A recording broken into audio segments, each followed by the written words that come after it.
घरात जर एकच भाकरी असेल आणि दारात जर मागणारा आला, तर ती भाकरी त्या भुकेलेला देणारा महाराष्ट्र आज मात्र मरताना वाटीभर जरी पाणी लागत असेल, तर आधी बघतोय, की हा माझ्या जातीचा आहे का?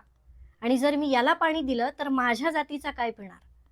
अहो, ज्या महाराष्ट्राला माझ्या साधू संतांनी उभा केला, जिथं आजही पहाट ही काकड आरतीने होते आणि रात्र कीर्तनाने, तिथं माणसांपेक्षा आडनावं मोठी होत चालली आहेत.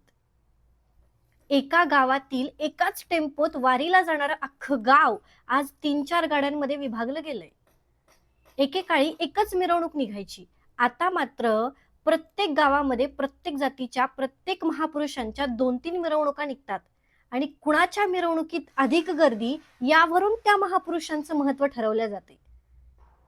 आणि शेवटी महाराष्ट्र इथं येऊन पोहोचलाय, की एक वेळ भैय्याला काम देईन, पण गावातल्या त्या माणसाला काम देणार नाही. वास्तव आहे, कटू आहे, पण हेच सत्य आहे. रामकृष्ण हरी.